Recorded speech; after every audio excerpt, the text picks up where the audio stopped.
প্রতি 4 বছরে কোটি কোটি বাংলাদেশি মানুষ একটা জিনিস চায়, আর্জেন্টিনা যেন আরেকটা ওয়ার্ল্ড কাপ জেতে।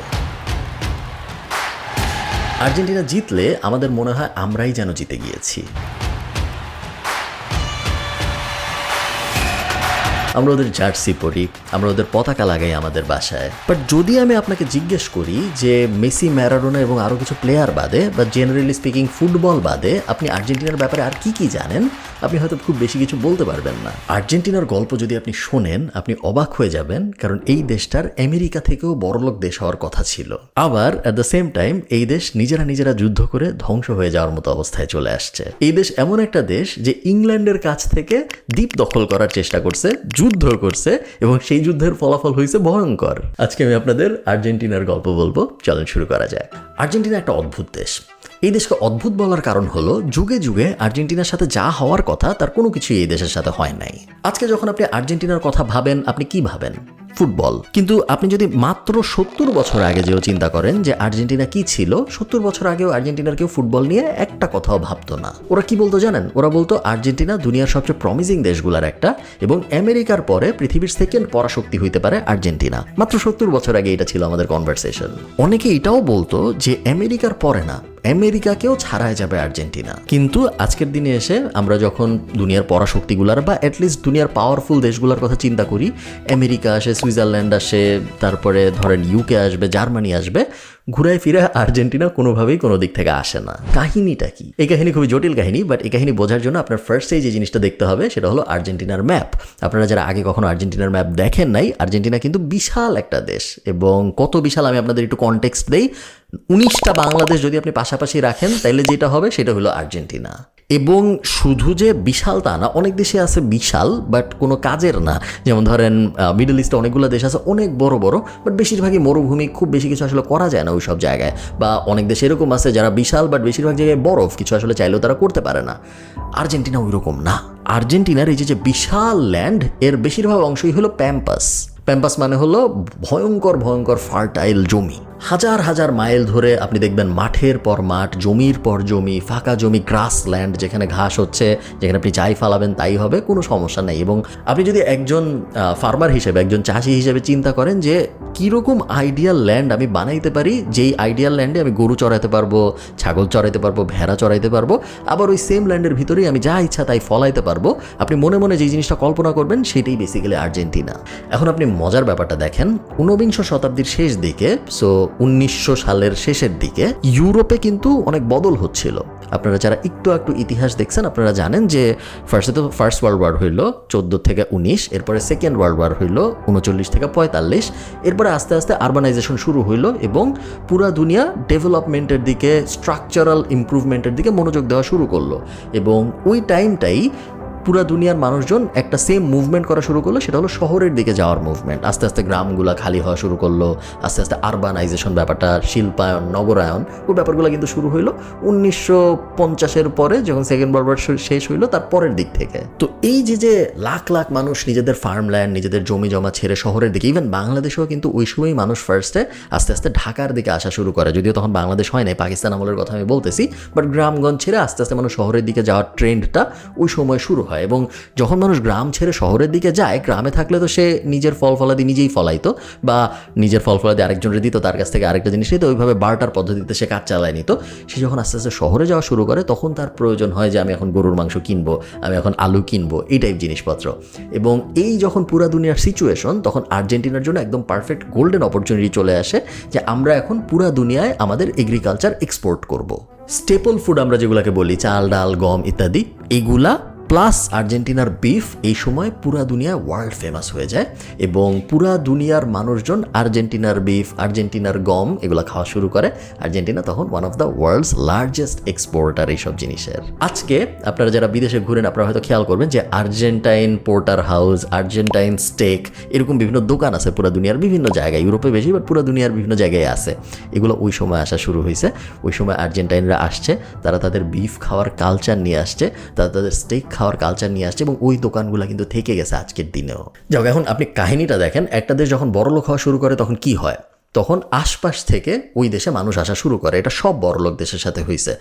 আজকের দিনেও আমরা দেখি যে দুনিয়ার সবচেয়ে বড় বড় দেশ যেগুলা, বড় লোক দেশ যেগুলা, আমেরিকা বলেন, ইউরোপ বলেন, মিডল ইস্টের কিছু দেশ বলেন, গরিব দেশের মানুষ যারা, তারা কিন্তু ওই সব দেশে যাওয়ার চেষ্টা করে রেগুলারলি। কেন চেষ্টা করে? কারণ ওরা জানে যে আমি যদি কোনোভাবে ওই দেশে যাইতে পারি তাহলে আমার জীবনযাত্রার মান অনেক উন্নত হবে। বাংলাদেশের একজন মানুষ কেন আমেরিকায় যাইতে চায়, বাংলাদেশের একজন মানুষ কেন কাতারে যাইতে চায়, বাংলাদেশের একজন মানুষ কেন ইংল্যান্ডে যাইতে চায়, আয়ারল্যান্ডে যাইতে চায়? তো জীবনযাত্রার মান উন্নত হবে এই জন্য। কেন জীবনযাত্রার মান উন্নত হবে? কারণ তার এক্সিস্টিং দেশে জীবনযাত্রার মান অত উন্নত না, এবং ওই দেশটা অলরেডি অনেক বড় লোক। সো ওর যে লোয়েস্ট ব্যারিয়ার, তাও আমার দেশের হাইয়েস্ট ব্যারিয়ারের কাছাকাছি চলে আসে অনেক সময়। এই জিনিস আর্জেন্টিনা হওয়া শুরু হয় ওই সময়, যেহেতু আর্জেন্টিনা বড় লোক। আপনি বিশ্বাস করবেন না, স্পেন থেকে, জার্মানি থেকে, ইটালি থেকে মানুষজন পাগলের মতো আর্জেন্টিনা যাওয়া শুরু করে। অনেক মানুষ ইল্লিগালিও আর্জেন্টিনা যায় ওই সময়ে। কোনোভাবে তারা ভাবে যে আর্জেন্টিনা, মানে এমন না যে থার্ড ওয়ার্ল্ড এশিয়ান কান্ট্রি থেকে যাচ্ছে বা আফ্রিকান কান্ট্রি থেকে যাচ্ছে, ইউরোপ থেকে, স্পেন থেকে, ইটালি থেকে, জার্মানি থেকে মানুষজন আর্জেন্টিনা পাগলের মতো যাওয়া শুরু করে। আর্জেন্টিনা তখন খুব ইমিগ্রেন্ট ফ্রেন্ডলি ছিল। আর্জেন্টিনা সবাইকে খুব সাদরে নিয়ে নেয়, কারণ ওদের এত কাজ, এত অপরচুনিটি যে ইমিগ্রেন্টরা না আসলে ওরা কাজ দিয়ে কুলাইতে পারতেছে না। এই কারণে আর্জেন্টিনা কিন্তু খুবই মাল্টিকালচারাল একটা দেশ। আর্জেন্টিনার ঠিক পাশেই ব্রাজিল। ব্রাজিল কিন্তু এত মাল্টিকালচারাল না কম্পেয়ার টু আর্জেন্টিনা, জাস্ট এই কারণে যে পুরো পৃথিবীর মানুষজন ওই সময় আর্জেন্টিনায় গেছে এবং তারা নিজেদের কালচার নিয়ে গেছে, নিজেদের খাবার নিয়ে গেছে, নিজেদের ঐতিহ্য নিয়ে গেছে। যেই কারণে আজকের দিনে আপনি যদি আর্জেন্টাইন স্প্যানিশ শুনেন, আপনি ইটালিয়ান স্প্যানিশের টান পাবেন। আজকে যদি আপনি আর্জেন্টিনার ওই অঞ্চলে যান, আপনি দেখবেন ওই অঞ্চলে এই দেশের মানুষ অনেক বেশি থাকতেছে।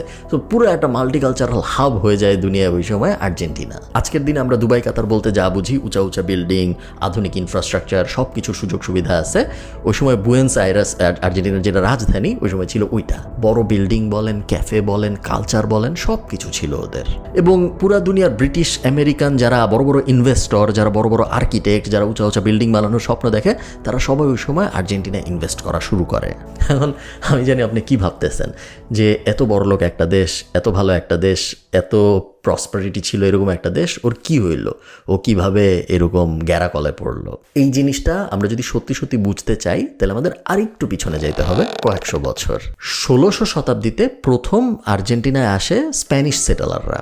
এবং স্প্যানিশ সেটেলাররা তখন শুধু আর্জেন্টিনা আসে তা না, ওরা মোটামুটি পুরো দুনিয়ায় স্কাউট করতেছিল এবং উদ্দেশ্য হইল আমি একটা দেশে যাব, ওই দেশ দখল করব, ওই দেশের ভিতরে যত গোল্ড আছে, যত সিলভার আছে, যা মন চায় আছে, দামি দামি জিনিসপত্র সব নিয়ে আমি ফেরত চলে যাব এবং ওইটা হবে আমার একটা টেরিটরি। তো স্প্যানিশ সেটেলাররা যখন আর্জেন্টিনায় আসে ওরা একটু ডিসঅ্যাপয়েন্টেড হয়, কারণ ধরেন পেরুতে যখন ওরা গেছে, মেক্সিকোতে যখন ওরা গেছে, গোল্ড সিলভার কোনো কিছুর কোনো অভাব নাই।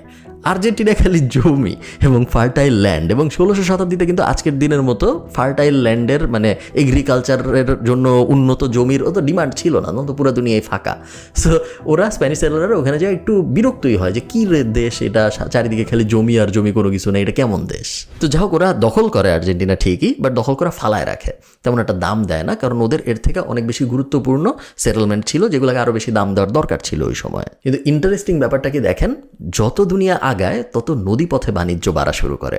আপনারা যারা আমার ইস্ট ইন্ডিয়া কোম্পানির ভিডিওটা দেখছেন বা ডাচ ইস্ট ইন্ডিয়া কোম্পানির ব্যাপারে আমাদের ভিডিওটা দেখছেন, আপনারা জানেন যে নদীপথে বাণিজ্য ব্যাপারটা আস্তে আস্তে জনপ্রিয় হওয়া শুরু করে 1800-র আশপাশের দিক থেকে এবং তারপরে আস্তে আস্তে আগায়। তো নদীপথের বাণিজ্য যখন জনপ্রিয় হওয়া শুরু করে তখন আর্জেন্টিনা খুব ইউনিক একটা বেনিফিট পায়। সেটা হলো ন্যাচারালি দেখা যায় আর্জেন্টিনার পাশে সাউথ আমেরিকার সবচেয়ে বড় নদীগুলোর একটা। সো এই রিও ডে লা প্লাটা যে ওয়াটার বডি, এই ওয়াটার বডি দিয়ে তারপরে ট্রেড শুরু হয় এবং আর্জেন্টিনা কিছু না করে, গোল্ড ছাড়া, সিলভার ছাড়া, জাস্ট ট্রেডিং এবং ট্রেড করতে আসা বিজনেসম্যানদের উপর ভিত্তি করে বড়লোক হওয়া শুরু করে। এটা কিন্তু আমি 1600 সালের কথা বলতেছি। যাক, এরপরে আমরা কাহিনী অনেক দূর আগায় নিয়ে যাই। এরপরে আস্তে আস্তে সব দেশ স্বাধীন হওয়া শুরু করে। 1800 সালে আমেরিকা স্বাধীন হয়, আপনারা জানেন। তারপর ইউরোপের বিভিন্ন দেশ স্বাধীন হওয়া শুরু করে। সবাই বলা শুরু করে যে আমরা আর অমুকের আন্ডারে থাকবো না, তমুকের আন্ডারে থাকবো না। এর মধ্যে আবার নেপোলিয়ন স্পেনকে অ্যাটাক করে এবং নেপোলিয়ন স্প্যানিশ কলোনি দখল করা শুরু করে। ওই সময় যায় 1808 সালে হলো নেপোলিয়ন স্পেন দখল করে এবং 1816 সালে তার 8 বছর পরে যে আর্জেন্টিনা স্বাধীনতা ঘোষণা করে নিজেদের। এবং এইখানে সবচেয়ে বড় টুইস্ট, যে টুইস্ট আপনি কল্পনাও করতে পারবেন না। বেশিরভাগ দেশে কি হয় আমরা জানি, পূর্ব পাকিস্তানকে পশ্চিম পাকিস্তান শোষণ করত, পাকিস্তান বাংলাদেশকে শোষণ করত। তো বাংলাদেশ স্বাধীন হওয়ার চেষ্টা করছে কেন? শোষণ থেকে বাঁচার জন্য এবং অবিচার থেকে বাঁচার জন্য। স্বাধীন হয়েছে, এরপরে কি হয়েছে? এখন আমরা নিজেদের ঝামেলার মধ্যে আছি, ওই শোষণের ঝামেলার মধ্যে আমরা আর নাই। পুরো দুনিয়ার সব দেশের সাথে তাই হয়েছে। ব্রিটিশরা যে হাজার হাজার জায়গা দখল করে রাখছিল, এই জমি, এই অঞ্চল, ওই অঞ্চল, সবাই কেন স্বাধীন হইতে চাইছে? কারণ ওরা আমারে দখল করে রাখছে, আমার সব বেনিফিট ওরা নিয়ে যায়, আমি যা ফলাই সব ওরা নিয়ে যায়, আমি হাই ট্যাক্স দিই, আমি কোনো বেনিফিট পাই না। আর্জেন্টিনার ক্ষেত্রে ব্যাপারটা উল্টা। আর্জেন্টিনা স্বাধীন হওয়ার পরে ওর ঝামেলা শুরু হয়েছে, যখন পরাধীন ছিল ওর কোনো ঝামেলা ছিল না। কারণ স্পেন এই দেশটাকে, স্প্যানিশ যে দখল ছিল আর্জেন্টিনার উপর, ওরা এই দেশটাকে কেয়ারই করতো না, নিজেদের মতো ফলাইতো, নিজেদের মতো থাকতো, তেমন কোনো আহামরি সমস্যা ছিল না। যখন ওরা স্বাধীন হইল তখন দেখা গেল আর্জেন্টিনার বিভিন্ন অঞ্চলে বিভিন্ন নেতা, ওই অঞ্চলের নেতা বলে আমি এই চাই, ওই অঞ্চলের নেতা বলে আমি এই চাই না ওই চাই, ও বলে আমার এটার দখল লাগবে, এ বলে আমার এটার দখল লাগবে, নিজেদের মধ্যে কামড়াকামড়ি শুরু হয়ে গেল, যেটা স্প্যানিশ অধিশাসন যখন ছিল তখন ছিল না এই কাহিনী। সিভিল ওয়ার শুরু হয় আর্জেন্টিনায়। আজকের দিনে আপনি যখন আর্জেন্টিনার ফুটবল খেলা দেখেন, আপনি হয়তো খেয়াল করছেন একটা কথা খুব জনপ্রিয়, যে আর্জেন্টিনার প্লেয়াররা অনেক সময় নিজে যে কি চায় এ তো নিজেও জানে না। আবার এই সেম প্লেয়াররাই অনেক সময় সবাই কী চায় কেমনে জানি বুঝে ফেলে, কারোর কাউকে কিছু বলা লাগে না। এই যে মেন্টালিটি, নিজেরা নিজেদের সাথেই মারামারি করব, আবার নিজেরা সবাই মিলে এক জিনিস চাইলে সেই জিনিস আমরা পাওয়ার চেষ্টা করব এবং এই জিনিস পাওয়ার জন্য জীবন দিয়ে দেবো, এই পুরো ব্যাপারটা আসছে ওই সিভিল ওয়ারগুলোর থেকে। এখন কথা হইল আর্জেন্টিনায় ফুটবল কিভাবে আসলো। ফুটবল তো আর্জেন্টিনার নেটিভ কোনো খেলা না, আর্জেন্টিনায় ফুটবল যাওয়ার কথাও ছিল না। তো ফুটবল এই দেশের মধ্যে কিভাবে ঢুকলো? বাংলাদেশে ঠিক যেভাবে ক্রিকেট আসছে, আর্জেন্টিনায় ঠিক একইভাবে ফুটবল আসছে। মানেটা কি? মানেটা হলো ব্রিটিশরা যখন আর্জেন্টিনায় গেল, ব্রিটিশরা নিজেদের সাথে, ওরা তখন অলরেডি ফুটবল খেলে, সো ব্রিটিশরা নিজেদের সাথে ফুটবলের কালচারটা নিয়ে গেল। ওদের বাচ্চা কাচ্চারা ফুটবল খেলতো, তারপর ওদের অফিসে যখন ছুটি হইতো, অফিসের যেসব এমপ্লয়ি ছিল ব্রিটিশ সাহেবরা, সেই সাহেবরা অফিসের সামনে ছোটো ছোটো মাঠ থাকতো, সেই সব মাঠে ফুটবল খেলতো, যেটা আর্জেন্টাইন পাইক পেয়াদা, আর্জেন্টাইন কর্মচারীরা দেখতো। তো বড়দের সাথে তো আসলে কিছু করা যায় না, কারণ ওখানে ব্রিটিশরা সাহেব, আর্জেন্টিন রাইনরা সাধারণ কর্মচারী, বাট বাচ্চাদের ক্ষেত্রে ওই ব্যাপারটা থাকে না। ব্রিটিশদের বাচ্চা, আর্জেন্টাইনদের বাচ্চা সবাই একসাথে খেলতো, কোনো সমস্যা হইতো না। বাচ্চাদেরকে কিন্তু দূরে মাঠে যায় খেলতে দিত না, বাচ্চাদেরকে বলতো তুমি বাসার সামনেই খেলো, কোনো সমস্যা নেই। এই যে ব্রিটিশ বাচ্চাদের সাথে আর্জেন্টিনার বাচ্চারা খেলা শুরু করলো, এইভাবেই আর্জেন্টিনার মানুষজন আস্তে আস্তে ফুটবল ব্যাপারটা বোঝা শুরু করলো। এবং এখানে আরেকটা ইন্টারেস্টিং ব্যাপার আছে, আপনারা জানেন যে আর্জেন্টিনার একটা খুব জনপ্রিয় ব্যাপার হলো যে ছোট ছোট পাস দিয়ে খেলা, লং পাস দিব না বা দূরে দৌড়াদৌড়ি করবো না, ছোট ছোট পাস দিতে দিতে আগাবো, ক্লোজ কম্বিনেশনের ভিতরে খেলা হবে। এই জিনিসটা কেন হয়েছে জানেন? কারণ ওই যে বাসার সামনে খেলতে হইতো, ব্রিটিশদের সাথে আর্জেন্টিনার বাচ্চাদেরকে কিন্তু দূরে যাইতে দিত না বাপ মা। কেন দিত না? সেফ না, বিশ্বাস করতো না পুরোপুরি। তো নিজেদের বাসার সামনে তো অত জায়গা নাই, ছোট জায়গা, গলির মধ্যে খেলতে হচ্ছে। এই গলির মধ্যে খেলার একমাত্র উপায় হলো ছোট ছোট পাস দিয়ে খেলতে হবে, ছোট ছোট পাস দিয়ে আগানোর চেষ্টা করতে হবে। ওই যে হ্যাবিট, ওই হ্যাবিট আজকে পর্যন্ত যায় নাই। ছোট ছোট পাস, অনেক পাস, ওই ব্যাপারটা আজকে পর্যন্ত থেকে গেছে।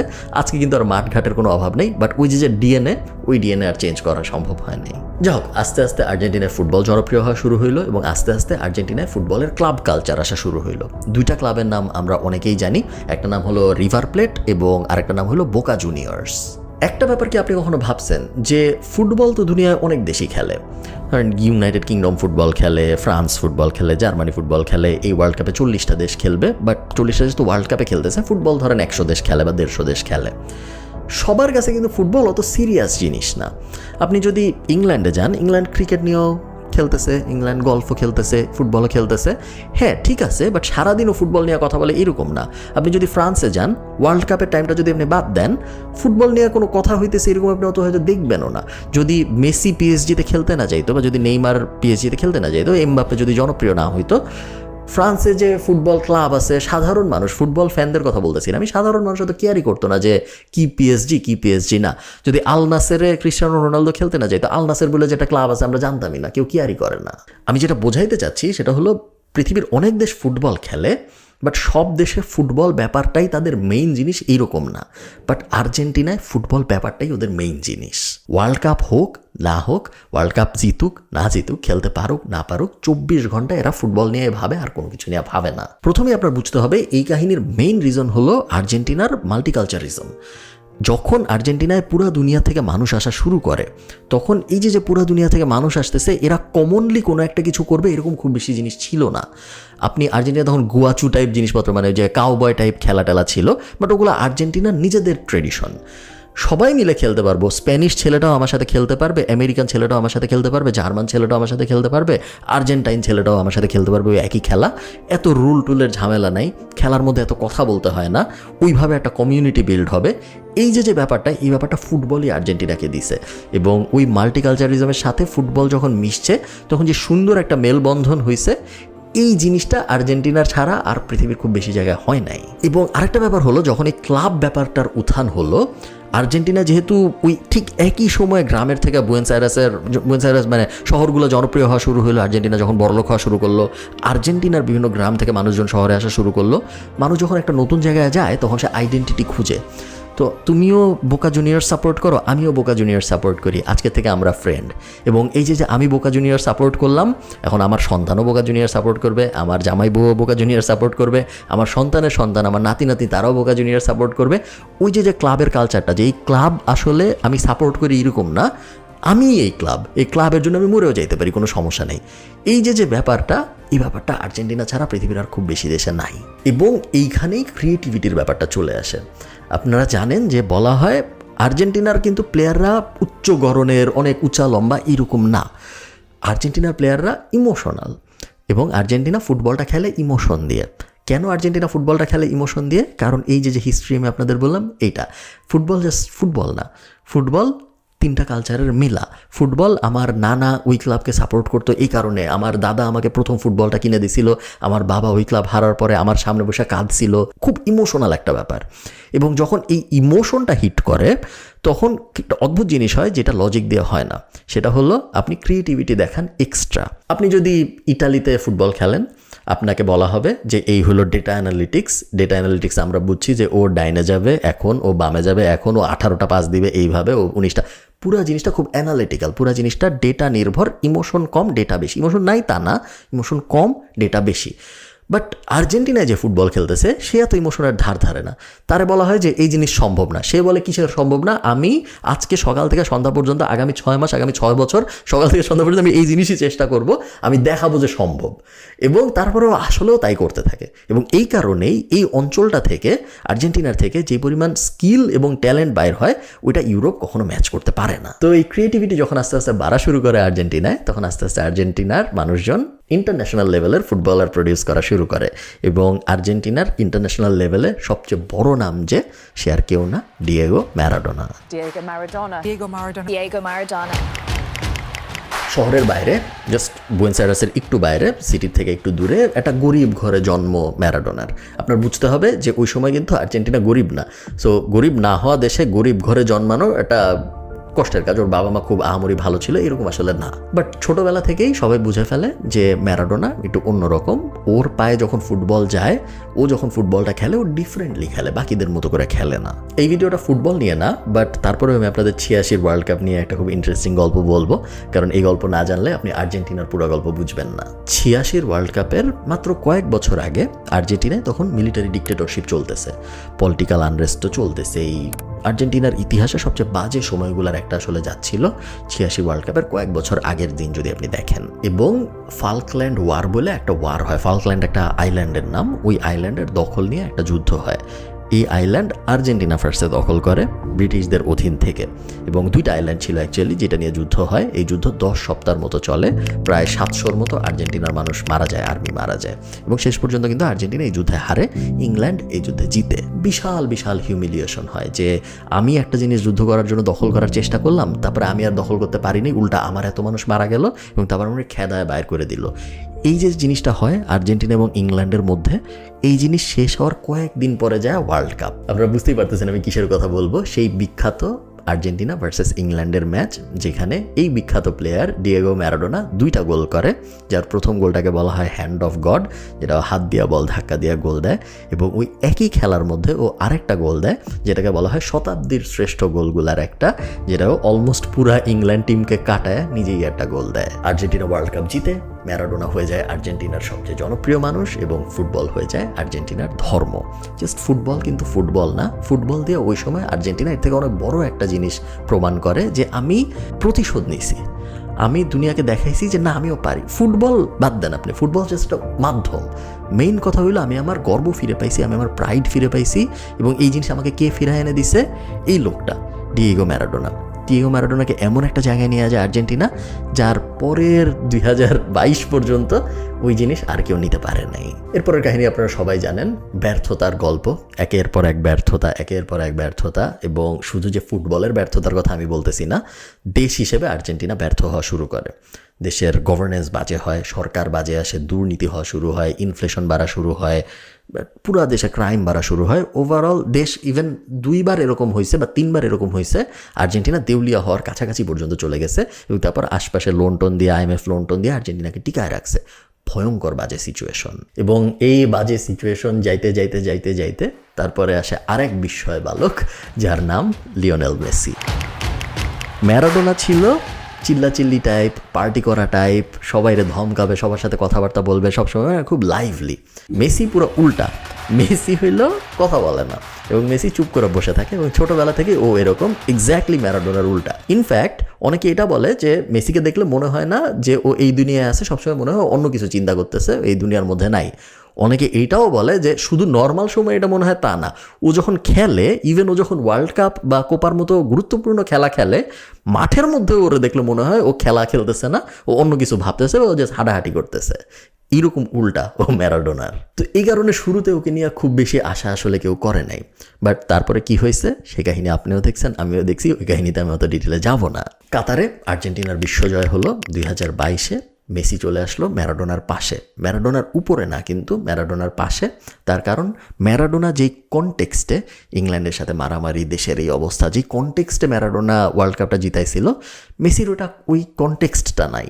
মেসিরটা হলো, হ্যাঁ অনেকদিন আমরা জিততে পারিনি, অনেকদিন পরে এসে আমরা এটা জিতলাম, আমরা আবার রিলিভ করলাম মোমেন্টটা। এই কারণে কখনোই আর্জেন্টাইন কেউ বলে না যে ম্যারাডোনার উপরে আমি মেসিকে রাখছি, সবাই এটা বলে যে ম্যারাডোনার পাশে আমি মেসিকে রাখছি। এবং মেসি নিজেও সবসময় এটাই বলে যে ম্যারাডোনার থেকে উপরেও কখনোই যাইতে পারবে না, ম্যারাডোনাকেও নিজেও নিজের গুরু মানে অ্যাজ এনি আদার আর্জেন্টাইন, এবং আর্জেন্টিনার সবাই একই জিনিস ভাবে। সো মেসি ওই মোমেন্টটা লিভ করে 2022 সালে, সাথে লাখ লাখ কোটি কোটি আর্জেন্টাইন ভক্তরাও ওই মোমেন্টটা লিভ করে 2022 সালে।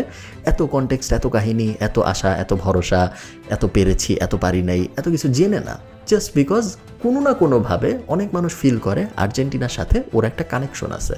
এই কানেকশনটাও কেন ফিল করে, বাংলাদেশের এত মানুষ কেন আর্জেন্টিনাকে সাপোর্ট করে, এইটার কোনো সায়েন্স নেই, এটা পুরোটাই একটা আর্ট।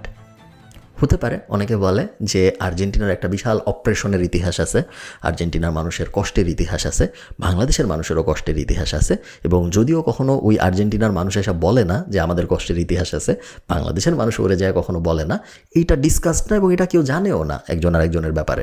বাট তারপরেও একটা কানেকশন হয়ে যায়, যেই কানেকশনটা যখন ও মাঠে খেলে তখন মনে হয় যে আমারই মানুষ খেলতেছে, ও যখন জিতে তখন আমারই কোনো একটা কারণে ভাল লাগে, ও যখন হারে তখন আমারই কোনো একটা কারণে কষ্ট লাগে। কষ্ট লাগার কিন্তু কোনো কারণ নাই, ভালো লাগারও কোনো কারণ নাই। দিন শেষে আর্জেন্টিনা জিতুক বা জাপান জিতুক, বাংলাদেশি হিসেবে আমাদের কিছু যায় আসে না, দুটার একটাও তো আমার না। বাট কোনো একটা কারণে একটা ইমোশনাল কানেক্ট হয়ে যায়, এবং ওই ইমোশনাল কানেক্টটা যখন একবার হয়ে যায়, কিছু লাইভ মোমেন্ট হয় লাইফে। যেমন ধরেন 86-তে যখন ওয়ার্ল্ড কাপ জিতছে, তখন হয়তো আপনার বাবা বা দাদা দেখছে, তার থেকে পাস ডাউন হয়েছে, এবং আপনার রক্তে চলে আসছে ওই জিনিসটা। আপনি ওটা আর যতই আপনার রক্তে সব বাইর করে ফেলতে হবে, এছাড়া আপনি চাইলেও আর ওই জিনিসটা থেকে বেরোইতে পারবেন না। আরেকটা জিনিস হলো আন্ডারডগ স্টোরি। আমরা মানুষ হিসেবে সবসময় এই ব্যাপারটা পছন্দ করি যে একজন অনেক কষ্টে, সে পারেই নাই, আরও পারে নাই, আরও কষ্ট হয়েছে, সে ফাইনালে যায় হারছে, সে ফ্রি কিক মিস করছে, সে পেনাল্টি মিস করছে, কাছে যায় ধরতে পারে নাই, গোল্ডেন বল পাইছে, শেষ পর্যন্ত ওয়ার্ল্ড কাপ পায় নাই, অনেক অনেক অনেক অনেক কষ্টের পরে ফাইনালি যখন কেউ পায়, তখন মনে হয় যে ওর জন্য আমি হ্যাপি, ওরা পাইছে মানে আমি পাইছি, আমি পাই নাই, সেকেন্ড বেস্ট হলো ও পাইছে, এতেই আমি খুশি। ওই ব্যাপারটা আর্জেন্টিনার সাথে হয়েছে, এবং এই কারণেই বাংলাদেশের এত মানুষ আর্জেন্টিনাকে পছন্দ করে। এবং এই কারণেই আপনি দেখবেন আর্জেন্টিনা যদি কোনো ম্যাচে খারাপ খেলে, এমনও হয়েছে বাংলাদেশে মানুষ আত্মহত্যা করছে। আর্জেন্টিনার জন্য র্যান্ডম একটা গ্রামের মানুষ লাখ লাখ টাকা খরচ করে পতাকা লাগাইছে, রিক্সা পেইন্ট করছে, দেয়াল পেইন্ট করছে, কোনো কারণ ছাড়া। এই জিনিস আপনি কখনো লজিক দিয়ে বাইর করতে পারবেন না, কারণ এই জিনিসের কোনো লজিক নাই।